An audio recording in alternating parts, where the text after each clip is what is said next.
ఇది భలే ఉంది, ఆ ఇంట్లో పుట్టాను నేను, అసలు మనం కూడా ఎందుకు ఇలా కాకూడదు, ఎక్కడో దొలిచింది.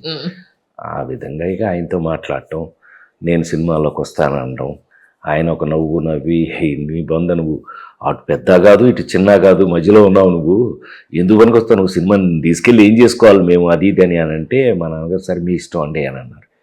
నా అదృష్టానికి త్రివిక్రమరావు, రామారావు తమ్ముడు గారు, రామారావు తమ్ముడు త్రివిక్రమరావు, ఆయన ఉండి ఏముంది వాడి బంద 2-3 ఏళ్ళు ఉద్యోగం లేదంటున్నారు కదా ఎట్టాగు, మన డివిఎస్ రాజు గారు వాళ్ళు ఏదో ఇన్స్టిట్యూట్ స్టార్ట్ చేశారు, ఫిల్మ్ ఇన్స్టిట్యూట్, అందులో పారేయండి ఒక 2 years అంట అది కోర్సు, 2 years అయిపోద్ది, ఆ తర్వాత చూసుకోవచ్చులే ఏం చేయాలో మనం అప్పుడు ఆలోచిద్దాం వీడి పర్సనాలిటీని బట్టి అని.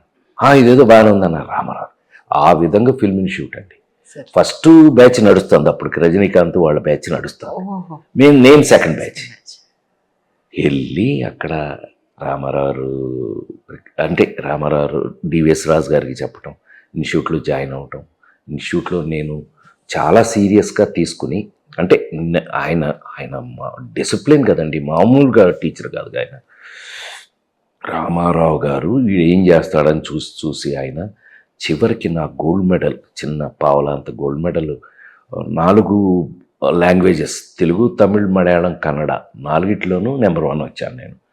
నన్ను అప్పుడు ఆయన నువ్వు ఇంత సీరియసా అని హగ్ చేసుకుని, రామారావు గారు ఫస్ట్ టైం నాకు పెద్ద హగ్ చేసుకుని, నువ్వు సినిమా ఇండస్ట్రీలో నిలబడాలి అని అంటే నీకంటూ నీకొక ప్రత్యేకమైన బాణీ ఉండాలి, ఒక ట్రెండ్ ఉండాలి, లేదంటే నిన్నెందుకు పిలుసు, ఇప్పుడు పౌరాణికం కావాలి దేవుడి వేషం వేయాలని నన్ను పిలుస్తారు.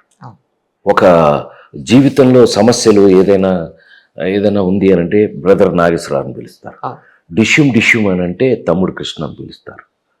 ఒక అమ్మాయి కాకుండా ఇంకొక లవరు లేకపోతే అమ్మాయిల మధ్యలో గొడవ అంటే తమ్ముడు శోభన్ బాబు అని పిలుస్తారు. నిన్నెందుకు పిలవాలి, this is the question asked by him. సరే అది ప్రాక్టికల్గా నేను మెంటల్ వచ్చేసి నాకు ఏం చేయాలి, ఆయన నేర్పటం చూసారా ఎలా ఉంటుందో, ఆయన మామూలు మెచ్యూరిటీ కాదండి, ఇలా అడిగేశారండి బాబోయ్, ఏం చేయాలో తెలియదు, రోడ్లమ్మడి తిరిగేశాను, బీచ్ రోడ్లకు వెళ్ళిపోవటం, రోడ్లమ్మడి తిరిగేయటం, ఏదో తినటం పడుకోవటం, ఏం చేయాలో తెలియక.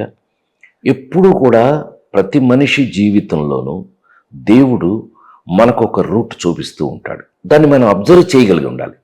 నాకు తెలిసి మేము తిని ఊరికే తిరుగుతున్న టైంలో అమెరికన్ కౌన్సిలేట్ ఉండేది మా రూములోను, మా ఇన్స్టిట్యూట్ పక్కన అమెరికన్ కౌన్సిలేట్ మద్రాసు. కౌన్సిలేట్లో కింద అండర్ గ్రౌండ్లో థియేటర్ ఉండేది. ఆ థియేటర్లో అద్భుతమైన ఇంగ్లీష్ సినిమాలన్నీ చూపించేవాడు. మేము ఇలా కూర్చుని ఉండగా అందరం, రజనీకాంత్ గారు మేము అందరం అక్కడ టిఫిన్లు తిన్న బ్యాచ్ అంటే, ఎరా రాజేంద్ర నువ్వు రావట్లేదా అన్నాడు. ఎక్కడికంటే రేపు నుంచి కౌన్సిలేట్లో చార్లీ చాప్లిన్ ఫిలిం ఫెస్టివల్, 3 నిమిషాల చాప్లిన్ ఫిలిం దగ్గర నుంచి 80 నిమిషాల చాప్లిన్ ఫిలిం దాకా వేస్తారు 1 week. ఈ రోడ్లెమ్మడి తిరగటం కన్నా అది బెటర్ కదా అని చెప్పి అక్కడి నుంచి 1 వారం రోజుల పాటు చాప్లిన్ ఫెస్టివల్ చూశానండి. భగవంతుడు నాకు రూట్ చూపించేశాడు. ఒక రొమాన్స్ హీరో అవగాలేంది, ఒక యాక్షన్ హీరో అవగాలేంది, కామెడీ ఎందుకు హీరో కాదు, ఎందుకు కాకూడదు, ఇక్కడెక్కడో భగవంతుడు బీజం వేసాడు. మనం ఏదో ఆ తర్వాత ప్రేమించు పెళ్ళాడులో చిన్న వేషాలు వేసాం, డబ్బింగ్లు చెప్పాం.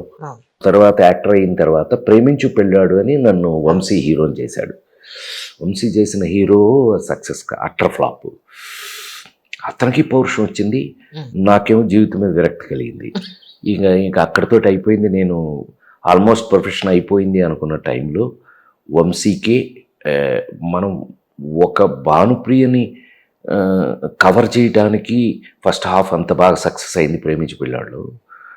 మనం ఇంకా నెంబర్ ఆఫ్ అమ్మాయిల్ని కనుక కవర్ చేసే క్యారెక్టర్ అయితే ఎలా ఉంటుంది, మన నెంబర్ ఆఫ్ అమ్మాయిలతో ఎవరికి పరిచయం ఉంటుంది, టైలర్, వాడే లేడీస్ టైలర్ సినిమా కష్టపడి నిన్న ఎవరో పోస్ట్ పెట్టారు, 38 ఏళ్ళు అయిందండి, 38 years బ్యాక్ ఒక క్లాసిక్ అని పెట్టారు లేడీస్ టైలర్.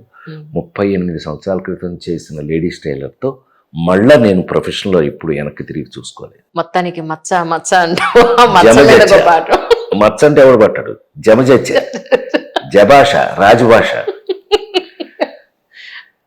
తర్వాత సినిమా అవకాశాలు వచ్చిన తర్వాత ఇంకా అక్కడి నుంచి వెనక్కి తిరిగి చూడలేదు నేను. అవును సార్, అవును. ఒక ట్రెండ్, తెలుగులో ఒక కామెడీకి ఒక హీరో, ఒక ట్రాకు, సంవత్సరానికి 12 సినిమాలు రిలీజ్ అయ్యే అంత ట్రాక్ వచ్చేస్తుంది. అది భగవంతుడు ఇచ్చిన అవకాశం. నిజం. ఏప్రిల్ 1 విడుదలలో ఎంత అమాయకంగా ఉంటారో అంతే సిన్సియర్ లవరు, అంతే భయస్తుడు. క్యారెక్టర్స్, ఆయా క్యారెక్టర్స్ నాకున్న పెద్ద అదృష్టం ఏంటంటే ఆనాడు రచయితలు, ఆనాడు ప్రొడ్యూసర్సు, ఆనాడు మన బడ్జెట్లో తీసేవాళ్ళం సినిమా బ్రహ్మాండంగా నచ్చేది అందరికీ. చిన్న బడ్జెట్ పెద్ద హిట్లు ఎక్కువ జరిగినాయి అలాగే. నిజం. సో ఆ క్యారెక్టర్స్ వల్లే. పైగా మీరు క్యారెక్టర్ అన్నారు కాబట్టి మీకు ఒక్క విషయం చెప్పాలి. సార్, నేను హీరోగా యాక్ట్ చేసిన క్యారెక్టర్స్ ఏది కూడా రెగ్యులర్ హీరో కాదు.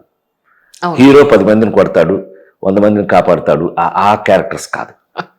సమాజంలో మన చుట్టూ ఉన్న ఒక అప్పులప్పారో, అవును, ఒక ప్యాకెట్ పాపారో, ఒక లేడీ స్టైలరు, దివాకరం అవును, ఆ నలుగురు చూసుకున్నా కూడా వరకు కూడా అన్ని క్యారెక్టర్స్ కూడా మన చుట్టూ ఎక్కడో మన చుట్టూ తిరుగుతున్నటువంటి క్యారెక్టర్లు.